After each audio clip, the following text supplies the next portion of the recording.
Bienvenidos. Para los que no me conocen, todavía soy Claire Voisin, soy la coordinadora de internacionalización de la Escuela de Graduados. Y esta charla la estamos organizando hoy con la Vicerrectoría Adjunta de Asuntos Internacionales. Así que muchas gracias a Maribel Flores, que deben quizás ella conocer, que es directora de Formación Global, y a Julio Gulín también, coordinador del área de acogida y acompañamiento.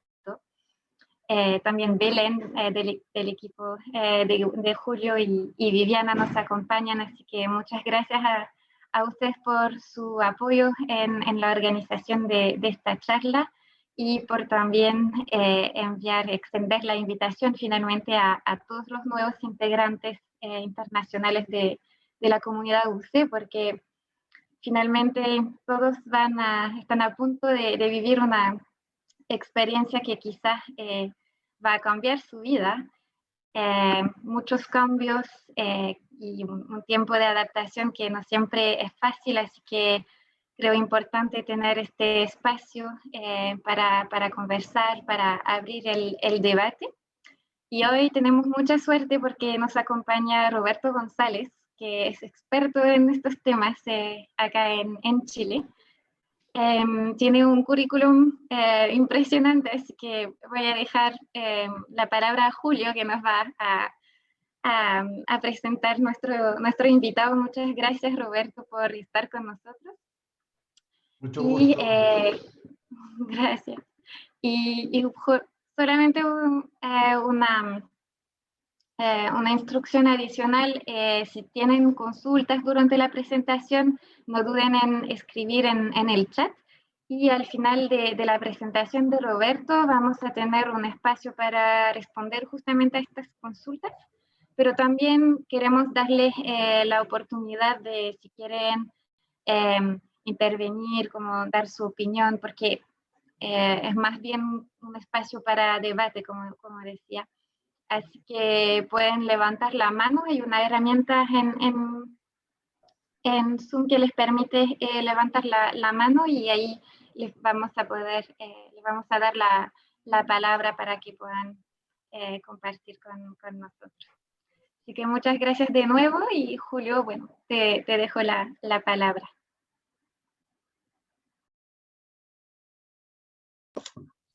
Hola a todas y todos.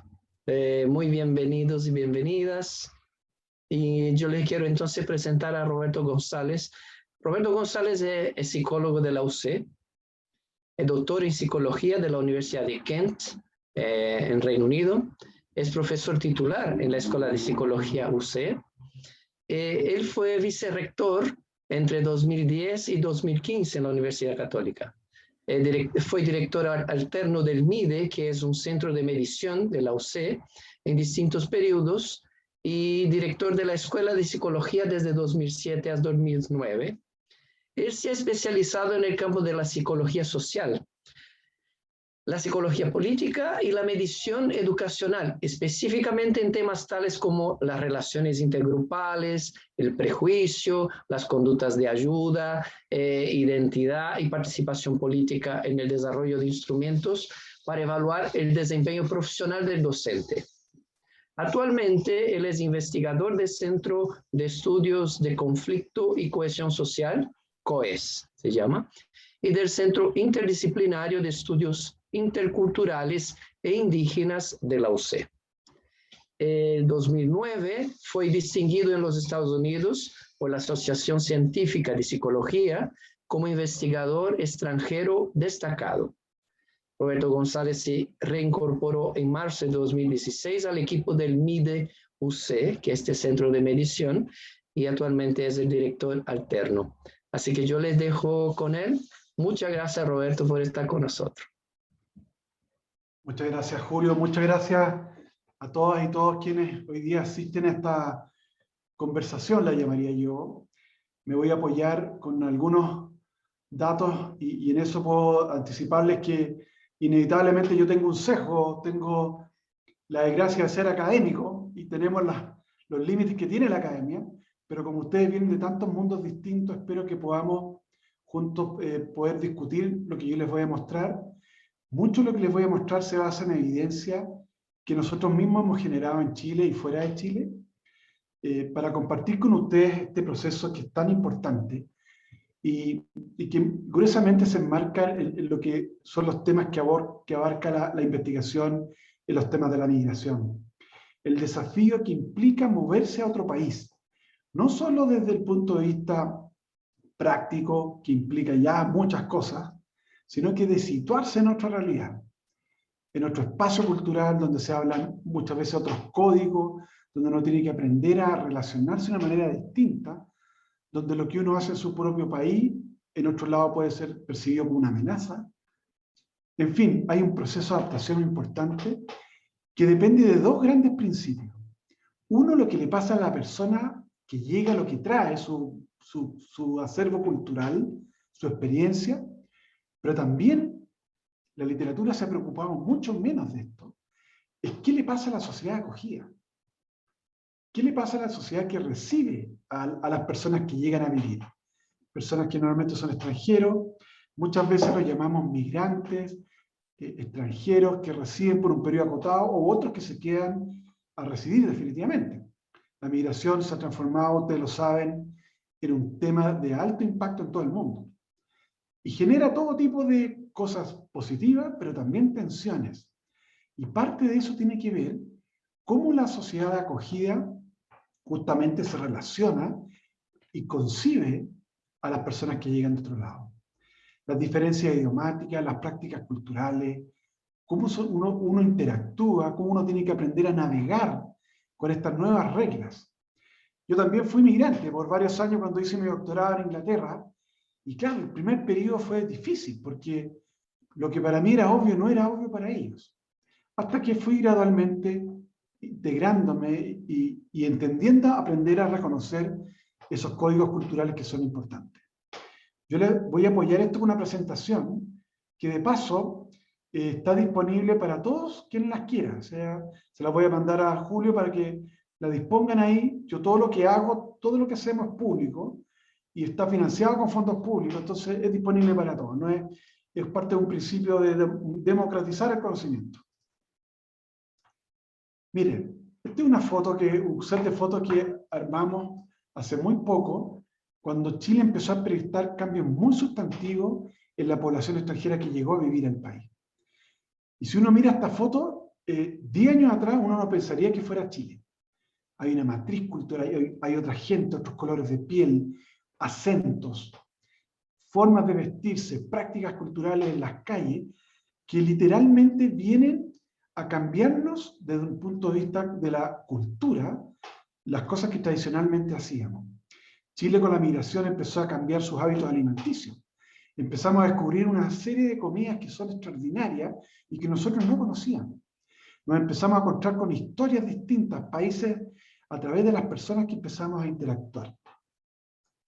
Esto para que tengan una idea, que cuando ustedes logren volver a Chile, venir a Chile, cuando pase la pandemia o cuando hagan una parte de su pasantía, ojalá acá, se van a dar cuenta que Chile ha experimentado uno de los cambios más sustantivos en los últimos años. Y cuando digo los últimos, son realmente los últimos. Fíjense la pendiente que observamos en el crecimiento del total de la población de personas migrantes residentes en Chile. Eso significa, para que ustedes tengan una idea, que por muchos años el tema de las personas extranjeras en Chile no era tema. Era una población relativamente pequeña.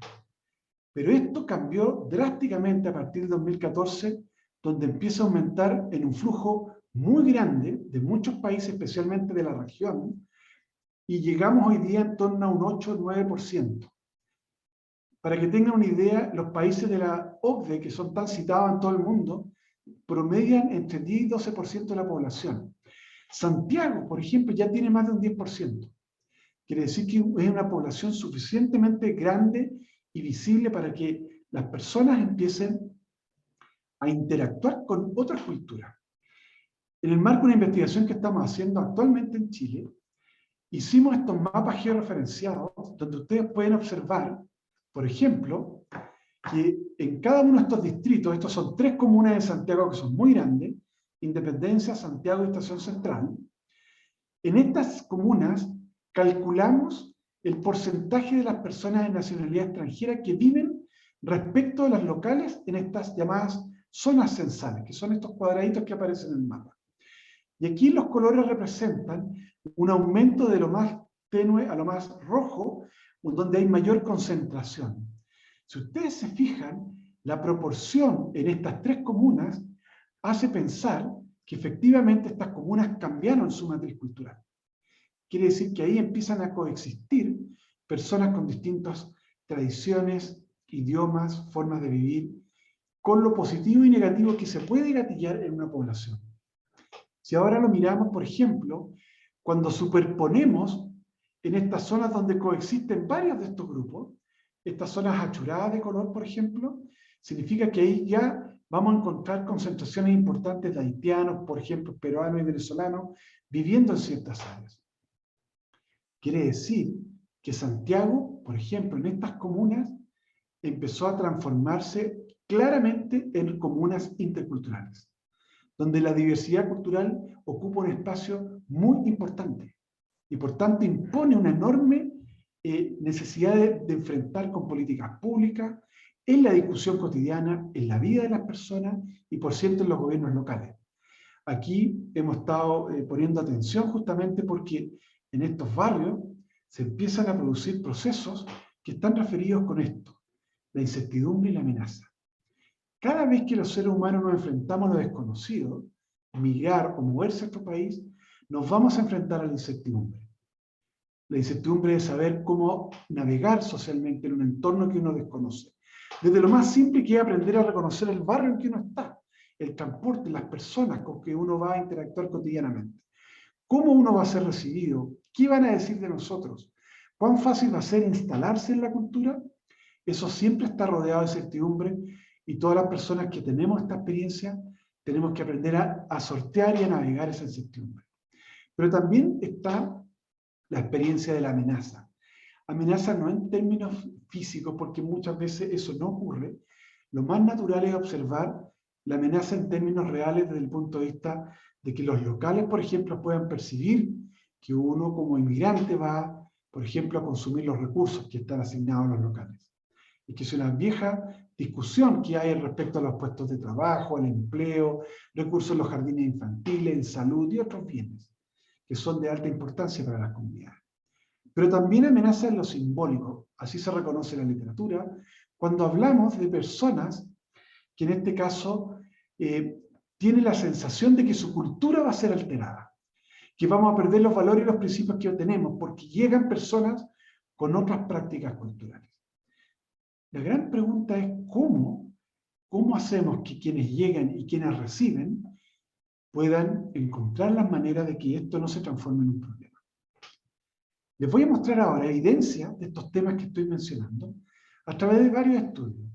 Este es un estudio bastante nuevo, y digo nuevo para la historia que tiene, que hemos estado desarrollando justamente en el Centro de Estudio y Conflicto de Cohesión Social, COES, que es el Estudio Longitudinal Social de Chile, eso significa ELSO. Y en él hemos estado construyendo lo que llamamos la radiografía del cambio social. Cómo Chile ha ido cambiando en una multiplicidad de temas. Yo solo les voy a mostrar algunos de los temas, especialmente con foco en los temas que estamos conversando en esta sesión. Esto para que tengan una idea, estamos siguiendo a dos muestras, chilenos, esencialmente, chilenos y chilenas, población general, muestras representativas, a lo largo de los años. Es como que a ustedes los fuéramos a entrevistar todos los años. Como son ustedes, las personas, las unidades de análisis, nosotros podemos saber cómo va cambiando la visión de las personas a lo largo del tiempo. Eso es lo que logramos en los llamados estudios longitudinales, que son en realidad bastante escasos en el mundo, no solo en Chile, pero que tienen un enorme potencial para ayudarnos a entender cómo cambian nuestras posiciones, nuestros sentimientos, nuestras conductas frente a múltiples temas. Aquí, por ejemplo, voy a mostrar la relación entre el nivel educacional y las percepciones de amenazas, que esto es muy importante, respecto a estos tres grupos migrantes que han sido muy relevantes en Chile en los últimos años. ¿Y por qué esto es importante?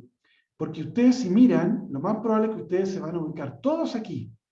Ustedes pertenecen al clúster de personas con mayor nivel de escolarización, ya sea porque están estudiando o han completado la educación superior, o porque se encuentran en niveles incluso de posgrado. Fíjense cómo la percepción de la amenaza, que está referida, por ejemplo, al aumento del desempleo, que es una creencia que muchas veces se instala en los grupos, en la sociedad acogida, cómo estos niveles cambian muy sustancialmente, normalmente caen a medida que aumentan los niveles de escolarización. Y esto ocurre para todos los grupos, peruanos, venezolanos, haitianos, que son los grupos muy salientes y relevantes en el contexto actual en Chile. Esto está muy relacionado también, justamente porque son los grupos de menor escolarización quienes viven normalmente en estos barrios que yo les mencionaba. Tienen experiencia de interacción y son quienes también compiten más directamente en el mercado laboral. En cierta medida, es natural que emerjan estos sentimientos de amenaza. No hay que juzgarlo desde el punto de vista de pensar que esas personas son necesariamente racistas, por ejemplo, que muchas veces se los ha tildado eso. No significa que no puedan haber personas racistas, pero quiero decir que la amenaza es un fenómeno psicológico que surge en estos contextos donde hay mucha presencia o diferenciación intergrupal. En este caso, personas que viven más en contacto. Lo más probable es que los grupos, y estos son datos también reales, que a medida que aumentan los niveles de escolarización, especialmente en países como el nuestro, que son más segregados desde el punto de vista territorial, las personas tengan menos experiencia de interacción cotidiana con los grupos migrantes.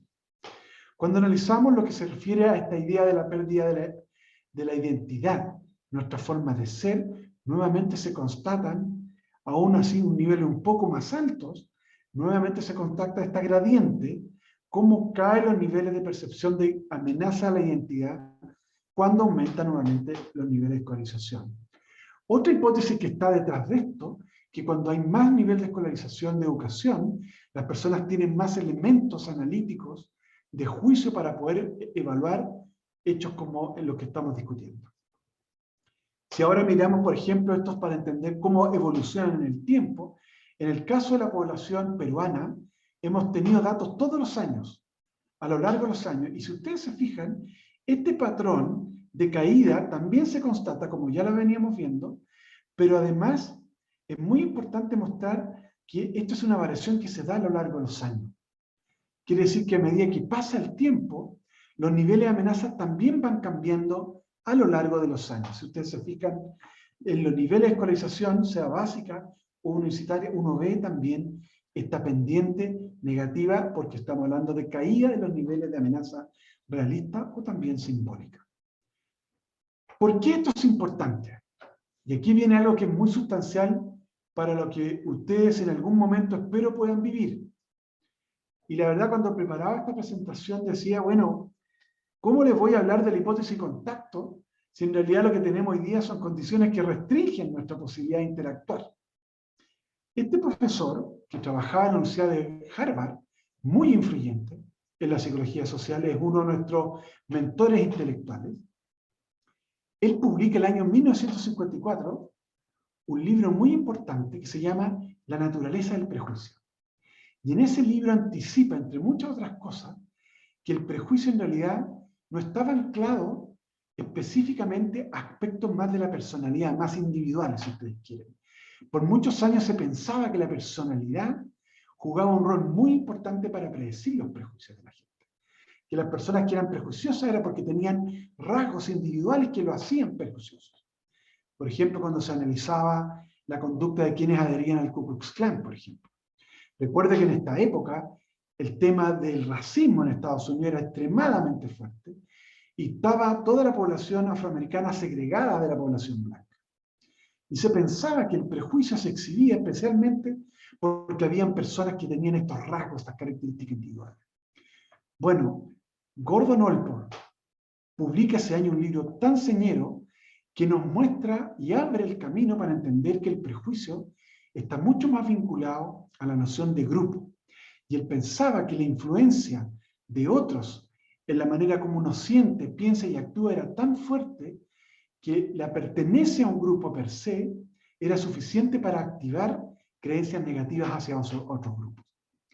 Y él propone en uno de sus capítulos esta llamada hipótesis de contacto. Él proponía y decía que efectivamente que los grupos tienden a tener creencias acerca de cómo son los otros. Eso es lo que en psicología social llamamos los estereotipos de grupo. Pensamos que los inmigrantes son de una determinada manera, que tienen estas características. Pero al mismo tiempo nosotros también tenemos sentimientos, nos pueden producir agrado, confianza o rechazo. O nos pueden activar creencias negativas acerca de ellos. Los inmigrantes son peligrosos, o son afables, son muy atractivos. Incluso expresar conductas como la discriminación, que es una forma o se reconoce como una expresión conductual del prejuicio. Cuando uno dice, no me junto con ellos, no quiero que estén con mis hijos, no quiero vincularme a ellos. Bueno, esto que está en la esfera de las relaciones que muchos grupos establecen, él propuso que la única forma de iniciar un cambio en estas creencias, en estos prejuicios, era poner en contacto a la gente. ¿Por qué? La ausencia de interacción o contacto es lo que explica muchas veces que las personas solo guiemos nuestra conducta, nuestros sentimientos, nuestras creencias acerca de otros, basado en lo que escuchamos, en lo que otros dicen, o incluso en lo que nosotros imaginamos. Pero cuando uno tiene la experiencia de interactuar con otros, somete a la interacción en ese espacio real a entender que en realidad los otros no son como yo pensaba que eran. Y la verdad que me agradan. Y así como hay gente en mi grupo que me desagrada, también hay gente en otros grupos que me pueden agradar, y así sucesivamente. La ignorancia derivada de la ausencia de contacto planteada a Allport es un aspecto que hay que reducir a través de las experiencias de contacto. Pero él no dijo que era cualquier contacto. Todos sabemos cuando uno tiene contacto negativo, donde entra en tensión, las cosas empeoran. Él propuso que tenía que haber igualdad de estatus en la interacción, que cooperaran mientras hubiese contacto, que tuvieran la oportunidad de conocerse recíprocamente, personalizar el contacto, y que hubiese apoyo institucional para promoverlo. En palabras simples, esto significa que las instituciones, por ejemplo, de educación, en este caso el entorno de la universidad, genere oportunidades como las que tenemos hoy día, de poder interactuar, de conocernos. En la medida que las personas se conocen, van descubriendo qué tienen en común, qué aspectos los unen, cuáles se diferencian, sin que eso se transforme en una amenaza. Una forma importante de interactuar es justamente cuando uno tiene metas comunes, decía Allport. Ponga a personas a construir algo en torno a metas comunes, va a promover la colaboración y con esa vía va a producir cambios en las actitudes. La igualdad de estatus es muy importante, porque cuando uno se pone en una posición de superioridad por sobre otros, genera esta asimetría que también nutre estas creencias de la superioridad y de la inferioridad. Cuando tú pones personas a interactuar de igual a igual, reduces esas diferencias de estatus y por tanto creas las condiciones óptimas, decía Allport, para que tú promuevas cambios de actitudes. Un ejemplo muy concreto, cuando tú tienes relaciones de amistad con personas de otros países, normalmente esas relaciones están nutridas de esto. La gente tiene confianza entre ellos, colaboran, uno puede pedir ayuda cuando la necesita, se conocen, interactúan positivamente. Bueno, parece como obvio, ¿no es cierto? Alguien puede decir, bueno, es bastante obvio. Pero ¿sabe lo que no es obvio? Que la gente se junte. No es obvio que la gente quiera moverse y salir de la zona confort de su propio grupo. Entonces, por eso uno ve muchas veces que los grupos, por una función psicológica, tienden más a juntarse con personas que pertenecen a su propio grupo. Por eso no es infrecuente ver grupos que se interactúan entre ellos, se casan entre ellos, se juntan entre ellos.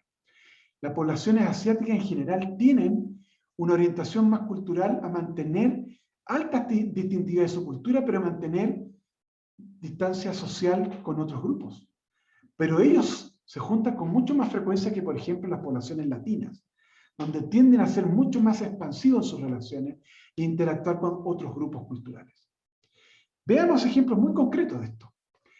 Tom Pettigrew, que aparece citado acá, que todavía es un profesor de más de 85 años, fue el primer estudiante de doctorado de este profesor que les hablaba de Allport. Y miren lo que hizo interesantemente en Europa hace varios años. Fueron a levantar datos a barrios mixtos, como los que yo les mostré al principio. Interculturalidad. ¿Y qué encontraron? Que ahí, mientras más mixtos y diversos eran los barrios, más probabilidad, esto significa más probabilidad de encontrar o formar relaciones de amistad con grupos distintos. ¿Y qué es lo que producía esa amistad intercultural? disminución del prejuicio hacia esos grupos. Parece fácil, pero en realidad si uno tiene oportunidades de abrir su experiencia de interacción con otros grupos culturales distintos, y no me junto solo con mis amigos que vienen de Estados Unidos, y andamos para todos lados juntos, en el campo, en la sala, etc., y yo abro ese espacio y me empiezo a juntar con otras personas, tengo más probabilidad de tener amigos de esos grupos distintos a mi propio grupo. La amistad es una forma donde se cumplen los supuestos de la hipótesis de contacto de Oelpor. Pero no es la amistad con mi propio grupo, que por default la tenemos la mayor parte del tiempo. La gracia es hacerse amigo de aquellos que piensan distinto, tienen otro color de piel, vienen de otra cultura, y así sucesivamente. El prejuicio también puede actuar al revés, porque si tengo prejuicio puedo reducir mi probabilidad de tener amigos. Si yo me siento prejuiciado hacia un grupo particular, por ejemplo, me caen mal o me da temor los prejuicios que hay, por ejemplo, hacia los gitanos, hacia los colombianos, que en muchos países lamentablemente existen, la gente dice, yo no me quiero juntar con ellos, no quiero tener amigos de esos grupos. Entonces aquí hay un circuito que muchas veces se cambia, especialmente cuando nosotros promovemos la conducta. Este efecto es más fuerte que al revés. Por eso la importancia de promover espacios donde uno pueda incentivar las relaciones de amistad intergrupal. ¿Por qué ocurre el cambio? Esa es la pregunta que nos respondemos en nuestra disciplina. ¿Por qué tener amigos, por ejemplo, de otros países, permite reducir mis creencias negativas acerca de esos grupos? ¿Por qué? Porque el contacto lo que produce aumenta el conocimiento acerca de esos grupos. Mientras más interactúo, tengo la posibilidad de aprender acerca de quiénes son ellos. Y con esa vía, reducir mis creencias negativas. Porque las creencias las podemos tener todos. Y eso se está alimentado de muchas fuentes de información. Dónde crecí, el barrio, mi familia, los medios de comunicación. Hay muchas formas que recibimos información. Pero el contacto es una experiencia que empieza a minar esas concepciones negativas porque vamos aprendiendo más acerca de cómo son ellos. Pero no solo eso. El contacto promueve más empatía. Soy capaz de ponerme en la posición del otro y entender la postura que tienen los otros, sus formas culturales de hacer la vida, etc.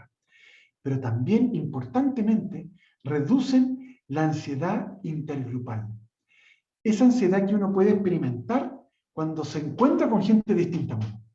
Es muy común, y le aseguro, no me lo digan acá, pero más de alguna vez uno ha experimentado eso. Entra en una sala donde hay personas muy distintas a uno, y uno siente esto como algo, un cambio fisiológico. Esa ansiedad normalmente es un precursor de prejuicio. El contacto positivo, la amistad, reduce la ansiedad, lo cual es fantástico, porque más contacto y más vínculos positivos, voy a crear las condiciones óptimas para reducir esto que muchas veces no queremos que ocurra. ¿Qué hemos encontrado en Chile? Esto lo hemos estudiado en múltiples contextos, esos son ejemplos. Aquí tenemos estudios que hemos hecho en el contexto de niños indígenas y no indígenas en salas de clase.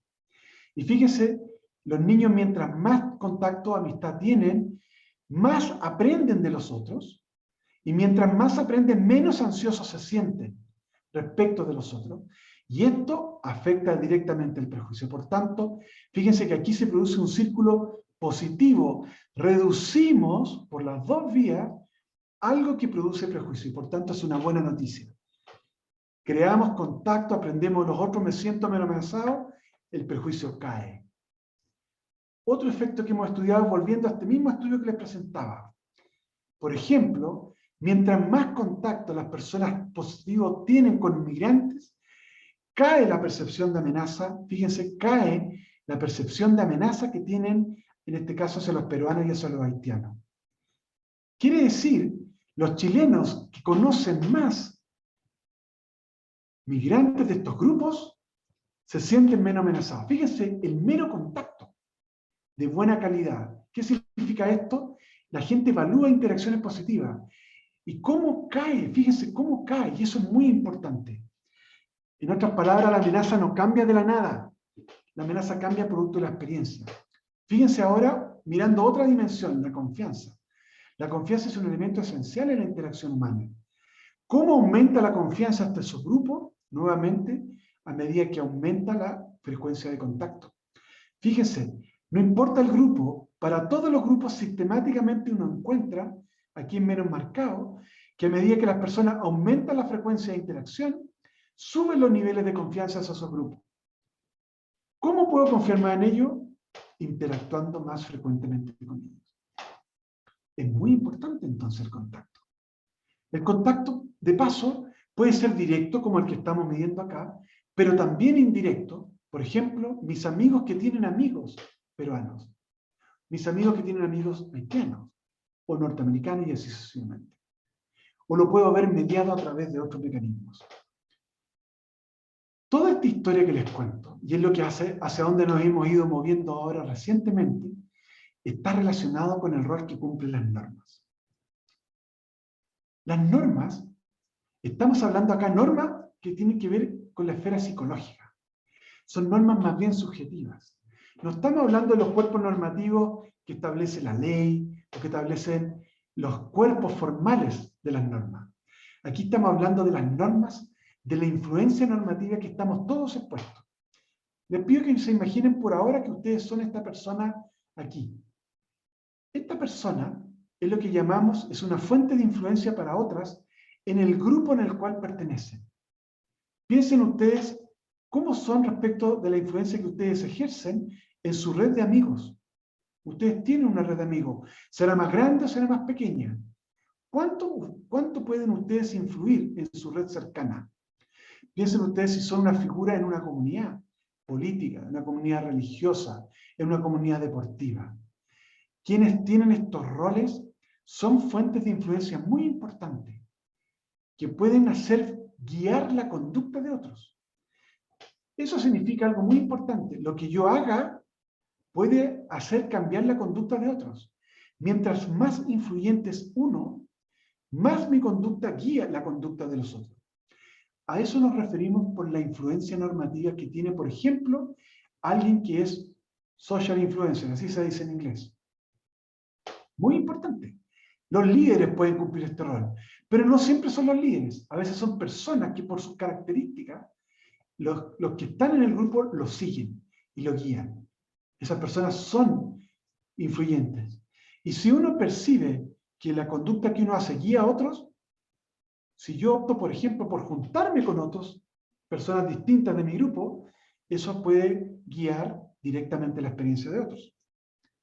Pero hay otra fuente de influencia, que es la autoridad y el comportamiento de mi grupo. Esto quiere decir, por ejemplo, cuando nuestro rector nos llama y nos invita a la relación internacional y promover la interacción entre los profesores que llegan a la universidad con los profesores que son locales, con los estudiantes de posgrado, con los que hacen postdoctorado, para qué decir con los estudiantes de pregrado. En estado de régimen nosotros podemos llegar a tener 1.400 alumnos en nuestros campus y más de 700, 800 alumnos van fuera del país. Bueno, si la autoridad local promueve y estimula que los grupos se muevan, eso entrega una señal a todos. Y lo que esa persona diga influye al grupo en su conjunto. Lo importante es que si el grupo se comporta de una determinada manera, cada una de esas personas se transforma a su vez en un influyente en sus propias comunidades. La influencia normativa también opera a partir del rol que tiene una autoridad o la conducta del grupo. Si nosotros, por ejemplo, voy a dar un ejemplo, somos estudiantes de Estados Unidos en la Escuela de Economía, en la Escuela de Administración, si siempre andamos juntos, solo nosotros vamos a entregar una señal muy particular que nosotros nos juntamos solo con estudiantes extranjeros. Pero ¿qué pasa si este grupo empieza a juntarse con otras personas? Le va a entregar la señal a otros estudiantes norteamericanos que se junten con otros.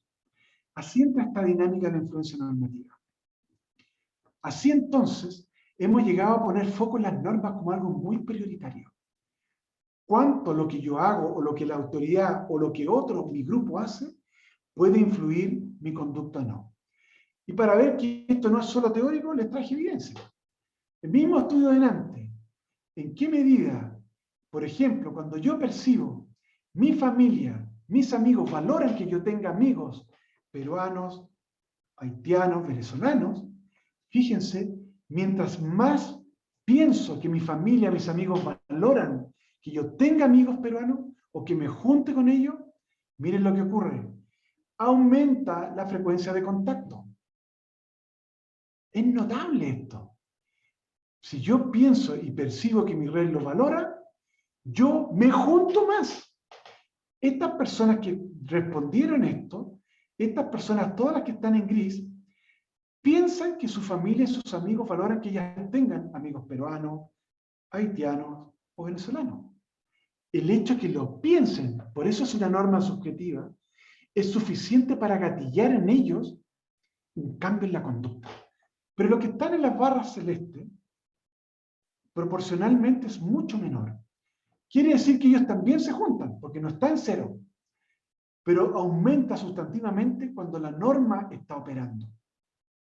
Entonces, la promoción de normas a través de mi conducta influyendo a otros es muy importante, sobre todo si yo tengo una capacidad de influir en otros. Si mi norma es segreguémonos y nos quedamos entre nosotros, ustedes van a estar en este grupo, en el grupo de los azules. Si su familia no estimula que ustedes se junten, sus amigos no estimulan, ustedes van a estar en la cajita azul. Pero si su red, las autoridades, su familia, su red cercana promueve eso, ustedes van a pensar que esto es importante hacerlo. Las normas son extremadamente potentes para guiar la conducta. Aquí les voy a mostrar algo un poco más complejo, pero tiene la misma lógica. Nos fuimos a meter a todas las comunas que teníamos en estos estudios. Y le dijimos, mientras más perciben que su familia y amigos valoran, miren, se juntan más, tienen más cantidad de conocidos, se juntan más. Estos son modelos predictivos. No nos fijemos en la estadística, pero eso es lo que le estamos encontrando. Y mientras más se juntan, miren lo importante que ocurre. Aumenta la confianza hacia los, en este caso, migrantes peruanos. ¿Y qué pasaba? Esto está marcado por el barrio en que uno vive. ¿Se acuerdan de los barrios que les mencionaba? La proporción de migrantes cuando aumenta en un barrio predice mayor cantidad de conocidos. Obvio, si yo vivo en un barrio donde no hay migrantes no tengo posibilidad de conocerlo. Pero si esa proporción aumenta, yo tengo más probabilidad de conocerlo y por esa vía aumenta la confianza. También puede aumentar la tensión. Eso puede ocurrir. Y eso es parte también de la naturaleza de las relaciones entre grupos. La tensión puede ocurrir. Lo importante es que estén estos mecanismos de contacto e interacción positiva, tanto en calidad como en cantidad. La incertidumbre y la cohesión social, y con esto estoy llegando a la última parte. He querido tomar este punto porque la cohesión social se ha ido instalando de manera muy importante en nuestra discusión local en Chile y en realidad en todo el mundo.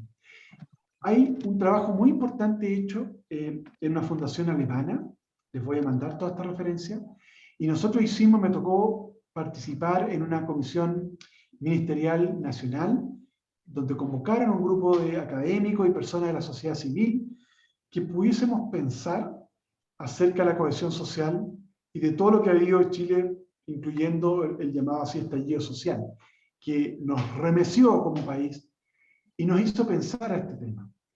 Y la cohesión, como describe la literatura, tiene tres grandes pilares. Uno de ellos es la calidad del vínculo.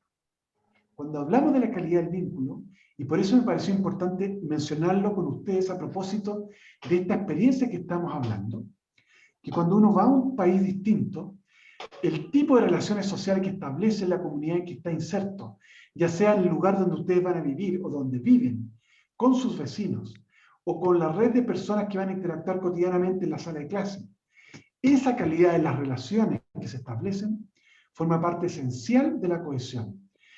La confianza que tú logras establecer o desarrollar en el tiempo tiene que ver con algo muy fundamental. Cuando la confianza está deteriorada, la calidad de los vínculos cambia de manera muy sustancial. Por tanto, todas las acciones que nos llevan a promover confianza, esto tiene que ver con la idea de aceptar a otros con sus características sin que eso signifique una amenaza para uno. Que puedo entregar, que puedo acercar a otros a entender esta relación social. El trato digno, este es uno de los temas más delicados que hemos encontrado en nuestro país. ¿Cuánto las personas sienten que son tratadas dignamente por lo que son? Aquí hay datos que son realmente negativos en nuestro país y probablemente no solo en Chile, como sabemos. El hecho de que uno pertenezca a otro país, que tenga otro acento, otro color de piel, por ser homosexual, por sus creencias religiosas. Cuando alguien es discriminado y maltratado por características de este tipo, evidentemente estamos afectando duramente la calidad del vínculo. Por tanto, el trato, la manera como nosotros nos relacionamos con otros, teniendo siempre en mente la idea de que uno no puede transgredir los derechos de otras personas, es algo muy fundamental. Y estar atento cuando uno también es maltratado, porque los sistemas legales que hemos felizmente avanzado en nuestro país y muchos otros, justamente nos ayudan a enfrentar esta situación. La aceptación de la diversidad, que se ha transformado en un tremendo tema en todo el mundo, también está relacionado con esto. Chile ha ido progresivamente cambiando. Hoy día hay una aceptación más alta de la diversidad, manifestada justamente en los temas de migración, en los temas de la diversidad sexual, en los temas de género, en los temas culturales en general, donde esto ha adquirido mucha más valoración y ustedes van a encontrar un ambiente en general más positivo. El segundo aspecto es lo que se conoce la dimensión del sentido de pertenencia. Este es un gran eje y que está ligado esencialmente a tres grandes temas. La noción de la identidad, y en este caso, ustedes que vienen de otros países van y traen consigo mismo una identidad particular. En ningún caso significa llegar a otro país y renunciar a su propia identidad. Lo que la literatura muestra es que quienes logran integrarse pueden mantener, de hecho, coexistir con más de una identidad. Y lo que les va a pasar a las personas que se queden más tiempo en Chile, lo que le pasa a todas las personas en el mundo, es que gradualmente empiezan a sentirse identificados con algunos aspectos de la identidad local. Cuando uno logra eso, logra satisfacer necesidades muy importantes, porque en alguna medida uno se siente nuevamente parte de esa comunidad. El hecho de sentirse ajeno y no vinculado normalmente motiva nuestras actitudes más bien de separación, de segregación. Y eso genera normalmente correlatos más negativos, por ejemplo, en el vínculo social, en la salud mental. Las personas que se sienten más aisladas o segregadas normalmente lo pasan mal, se deprimen, aparece el estrés y otros indicadores de salud mental que son más negativos. Por eso esta buena integración requiere apertura, sin renunciar a la propia identidad. Y esto es muy importante. Uno tiene que mostrar sus propias visiones, uno tiene una identidad, tiene unos rasgos, tiene características culturales que hay que aprender a valorar. Y eso ayuda mucho al proceso de identificación local. La confianza en las instituciones está muy vinculada al sentido de pertenencia. En Chile, y probablemente en muchos de los países que ustedes vienen, también se ha visto un deterioro sistemático de la confianza en las instituciones. Lamentablemente la confianza, cuando se deteriora, afecta la legitimidad del sistema político, de la gobernabilidad y por tanto alimenta muchas acciones y negativamente, por ejemplo, la opción por gobiernos más populistas o incluso regímenes más autoritarios. En Chile, lamentablemente, tenemos bajo nivel de confianza institucional en casi todas las instituciones, gobierno, sistema político, parlamento, sistema de justicia, las instituciones como la iglesia, la policía, las fuerzas armadas. Ahora, este es un fenómeno que está bastante expandido en el mundo. No significa que nosotros no podamos vivir en el país, pero significa que tenemos un enorme desafío en construir o reconstruir la confianza a través de distintos mecanismos. Uno de ellos es vincularnos activamente justamente a las comunidades que pertenecemos. La percepción de justicia, el trato digno que hablábamos en la otra dimensión, tiene que ver con esto. Cuando uno responde una encuesta para evaluar la calidad de un profesor en la docencia, o cómo lo estamos haciendo en la unidad de asuntos estudiantiles, o la vicerrectoría de Relaciones Internacionales, es muy importante que ustedes se pronuncien, porque el feedback es tremendamente beneficioso para perfeccionar aquellos aspectos que no son buenos, pero también para reconocer aquello que se está haciendo bien. Es una forma de empoderar a la comunidad y que uno perciba que lo que está haciendo y está viviendo es importante para todos. Quienes se aíslan de esa participación normalmente tienen también posturas menos positivas al sistema. Confían menos en las instituciones, confían menos en las autoridades, confían menos en otros. Por tanto, la idea de la participación es otra manera de vincular en forma activa a la comunidad. Ustedes saben, en Chile estamos viviendo un proceso muy importante. Ahora en las elecciones varias, tenemos muchísimas elecciones. La participación cívica es importante en el voto, por ejemplo, porque le devuelve la legitimidad al sistema político. Le devuelve la legitimidad y la confianza en las organizaciones que están hoy día a cargo de los gobiernos. Quienes nos dirigen en sus roles, si no cuentan con la legitimidad, tenemos un problema mayor en la gobernabilidad. Y cuando la gente deja de votar, por ejemplo, eso es lo que muestra la literatura, tú entregas a pocas personas el poder incluso de cambiar aquello que uno puede estar en desacuerdo. Todos estos aspectos que son distintos, obviamente, que nos pueden afectar nuestra vida cotidiana, son aspectos que yo los invito a pensar. Por supuesto que algunos van a ser más relevantes para la experiencia que ustedes van a vivir, directa o indirectamente estando en Chile. Pero son aspectos que deben considerar porque estoy seguro que les va a ayudar a tener una mejor experiencia en la universidad y en el país. Recuerden, no es solo la universidad, ustedes van a llegar a un barrio, a una comunidad, y probablemente van a estar en muchas comunidades que espero puedan disfrutar en su experiencia de formación y de trabajo acá en nuestra universidad y en el país. Muchas gracias.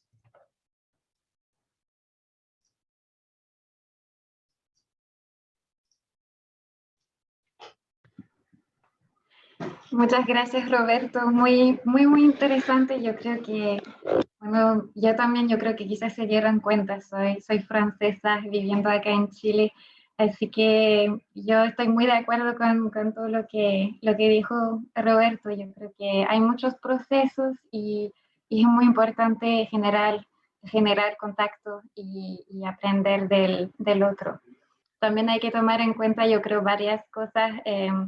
El contexto actual en Chile es bastante complejo. La agenda del país está, bueno, sí, llena de momentos importantes para este año. Y también con respecto a la inmigración, bueno, hay esa nueva ley que va a entrar en vigencia pronto. También hay caravanas también que llegaron hace poco en el norte de Chile que generó también una situación, yo creo, que nunca se había visto, de mucha empatía hacia estas personas, pero también de este sentimiento que mencionaba Roberto de amenaza, porque llegaron muchísima gente en pueblitos donde nunca habían quizás visto a una persona extranjera. Entonces, son muchas cosas que cuando uno llega en un país hay que tomar en cuenta, siempre tener la mente abierta, y es probable que quizás vivan situaciones un poquito, no sé, un poquito negativas, pero también hay muchos momentos que espero sean positivos y claro, tienen la oportunidad de estar en la Católica, de tener también a un equipo que está acá para apoyarlos. Y en nuestra comunidad hay muchas personas extranjeras. Yo, por lo mismo, en la escuela de graduados tenemos a varias personas trabajando que somos extranjeras. En la BRAI también. Así que sí, de verdad hay que crear contacto y eso. Entonces, muchas gracias, Roberto. No sé si hay alguien más que quiera hablar, compartir su experiencia. Quisiera sugerir algo, que quienes quieran, con toda libertad, abran sus cámaras, porque aquí vamos a tener una experiencia de contacto directo, que se puedan visualizar y ver lo que quieran con toda libertad. Hay algunas personas que lo hicieron espontáneamente. Yo lo estoy haciendo también en mis cursos, porque hablar cara a cara uno tiene la oportunidad justamente de interactuar, de conocerse, visualizarse. Así uno le da cuerpo a la experiencia. Quienes quieran abiertamente, para que en este diálogo que podamos en estos minutos tener la posibilidad de conocernos, en al menos en esta experiencia mediada, porque estamos mediados. Lo que ustedes quieran, comenten, critiquen, hablen, están en desacuerdo, digan todo lo que piensan, no hay problema. Sus preocupaciones, si hay algo que les preocupa sobre todo de llegar a Chile, ¿cuál es el desafío más importante para ustedes?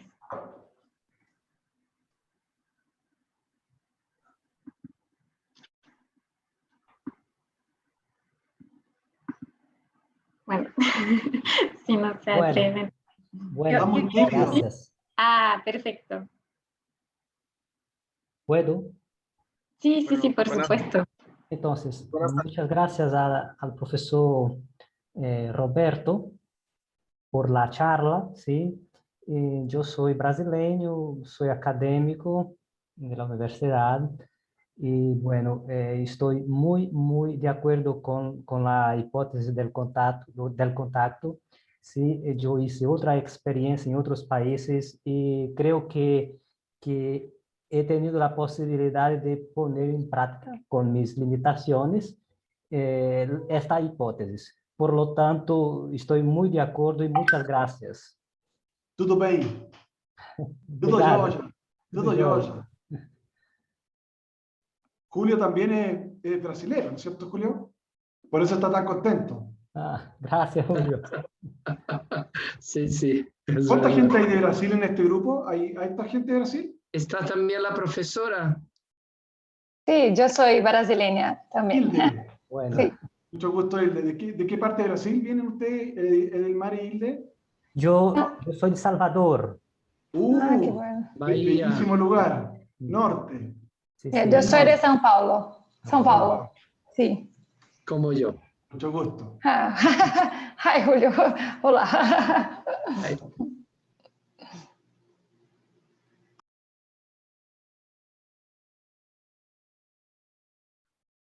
¿Alguien más? ¿Alguna pregunta? ¿Algún aporte? Aquí no puedo levantar la mano, pero Salvador. Hola, Salvador. buenas tardes, mucho gusto. Mi nombre es Salvador, de México. De acuerdo con todas lo que el profesor nos comentó. Una preocupación que sí tengo es en la cuestión del lenguaje, dado que es muy común que en los países, sobre todo latinos, tengamos varios significados o cada quien tenga sus modismos para ciertas cosas que en un lugar pueden sonar incluso hasta agresivos para el país en el que estemos viviendo. Entonces, eso sí me preocupa un poco el lenguaje, ir a decir algo que se tome como ofensivo. Entonces, creo que eso sí tenemos que aprender todos una nueva forma de poder comunicarnos también. Muy importante tu tema, Salvador. Más difícil es cuando uno tiene una lengua que es muy distinta a la del país que uno llega. Esa adaptación es más difícil. Entiendo la mayoría de ustedes tienen nociones importantes de español, por eso han podido o han dado ese paso. Las lenguas españolas que vienen de la región en general tienen adaptaciones muy rápidas. Por cierto, los modismos cambian porque son culturalmente distintos. Pero aquí hay un principio básico: cuando uno no entiende algo tiene que preguntar. Porque lo peor es que cuando uno no entiende algo se queda pensando y no resuelve un problema. Eso es muy importante. Aprender a abrir y decir, ¿me lo puede explicar? No entendí. Y la gente valora eso, porque cuando uno no lo entiende y la gente le dice algo y uno no lo entiende, pueden pensar que uno no quiera hacer algo. En realidad no es que no quiera, no ha entendido lo que le dijeron. Por un tema, una barrera lingüística, idiomática. Entonces es mejor preguntar porque evita potenciales tensiones como las que menciona Salvador. Nosotros por mucho tiempo entregábamos un diccionario de chilenismo, porque ustedes saben que todos los países latinoamericanos, cada uno tiene su modo de expresarse, lo que para uno es agradable, para otro es una ofensa y así por delante. Pero en mi experiencia de tantos años acá, he visto que cuando hay esa confianza, porque tú ya conoces el otro, ya entraste en contacto, por lo tanto, estás en una relación de amistad, por lo general, estos errores son causa de mucha risa y de mucha amistad, más que una ofensa, digamos. Tengo una amiga venezolana que trabaja en la universidad y ella cuenta de cómo se hizo querer. Entonces, cuando dice una cosa que ofende a uno, le miran y dice, ya, ¿qué querías decir con esto? ¿No? Y cuando ella dice, se matan de la risa porque se entiende que hay una diferencia solo de uso del lenguaje, ¿no? Buen punto, Julio. Yo tengo una pregunta acerca de los contacto, porque el brasileño es muy contacto con los abrazos. Yo gustaría de saber acerca de los abrazos en Chile. ¿Cómo es? ¿Es un poco de abrazo? Hoy día tenemos las restricciones sanitarias que no podemos, ¿no es cierto? Mientras, Sí. Pongamos la pandemia en un paréntesis, porque sabemos que no podemos. Sí, Pero claro. en un estado cotidiano, normal, sin pandemia, en Chile es muy común besar a alguien. Entonces, que nadie tenga temor si alguien lo besa, que eso significa que está haciendo una cosa sexual. Es una práctica cultural muy común, la gente besa a otro. Yo creo que a propósito de la pandemia y de los temas llamemos así, de la psicología del género, estas prácticas van a ir cambiando y nos vamos a poner un poco más distantes. Pero en general es muy común que la gente se besa cuando se saluda. Mucho más común cuando hay relaciones de amistad. Entre los amigos se besan. Hombres y mujeres. Y se está haciendo común también la práctica de se besan los hombres, que hace años atrás no era común en Chile. Pero los grupos de amigos hombres se besan. Se saludan de beso también. Pero son grupos donde hay más intimidad, si ustedes quieren, más confianza, más cercanía. Pero uno no llega y besa a los compañeros cuando entra a una sala de clase. Pero ocurre. Los abrazos también ocurren. Cuando alguien está de cumpleaños te abrazan y la gente no tiene problema en hacerlo. Nadie lo interpreta como un acto de intromisión al espacio privado. Distinto en otras culturas donde uno se da la mano como a 30 centímetros. Sí. En Estados Unidos, todas las culturas más anglosajonas, nadie se saluda de abrazo. Uno se puede despedir de abrazo cuando ya tiene un vínculo de amistad con alguien así, pero si no es siempre muy formal y distante. Sí, muchas gracias. Después de la pandemia, yo sé cómo abrazar. Muchas gracias. Exacto.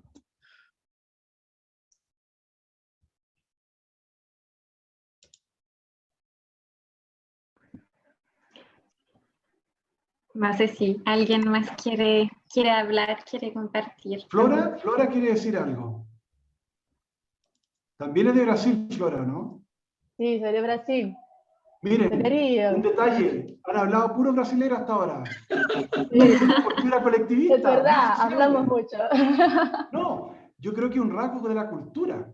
Son Sí, muy es sociables. verdad. Los brasileños tienen esto de encontrarse y vincularse con otros. 3 brasileños ya han hablado. Sí, demasiado, creo. No, está muy bien, está muy bien. Hable, no va a aflorar. Quería decir que cuando viví en Irlanda, yo compartía piso con chilenos, bolivianos y argentinos. Ajá. Quería decir que tenemos muchas cosas en común. Las diferencias también, pero tenemos mucho como similaridades como un pueblo. Creo que Chile, los chilenos son muy abiertos, son muy amigables. Les gusta mucho hacer fiesta también, claro. Pero hay la cuestión del pisco. ¿El pisco es chileno o es peruano? No hay duda, Flora, el pisco es peruano. Sí, hay un estudio, sí. Y es mejor calidad. No, es una broma eso. Pero son muy buenos, los piscos peruanos son muy buenos. Pero es de Perú. Esa expresión, a propósito, refleja lo que en la literatura se llaman los sesgos endogrupales. Las personas tendemos a pensar que el grupo al cual uno pertenece es un grupo mejor evaluado. Entonces tendemos a juntarnos más, a pensar que somos mejores, que tenemos más habilidades. Es una idea fundamental porque uno tiene puesta su identidad en ese grupo. Y como las personas queremos vernos a nosotros mismos en términos positivos, pensamos que nuestro grupo también lo es. Eso no significa que uno tenga que tener una visión negativa de los otros. O sea, más me identifico con mi grupo no es a costa de exhibir prejuicios hacia otros. ¿Se entiende? Entonces el amor al propio grupo es muy común observarlo y por eso pensamos que somos buenos para esto, buenos para otro. Pero cuando no podemos tener esa dimensión positiva, nos comparamos en dimensiones que sí podemos. Por ejemplo, los chilenos siempre decimos, bueno, nosotros no somos tan buenos para el fútbol como los argentinos. No hay duda que son muy buenos. Pero decimos, tenemos mejor vino que los argentinos. Son dimensiones de comparación. ¿Por qué? Porque buscamos diferenciarnos en términos positivos. Es una tendencia natural de los grupos a pensar que los propios grupos son mejor evaluados. porque ahí está uno. Y cuando uno está en un grupo que no le gusta, uno normalmente evade ese grupo o lo abandona. El problema es cuando hay grupos que uno no puede abandonar. La raza, por ejemplo. Y entonces ahí uno puede vivir situaciones más difíciles. Y por eso es un tema tan importante, de valorar esa diversidad cultural, aceptando que hay otras realidades, sin que eso se transforme en una amenaza.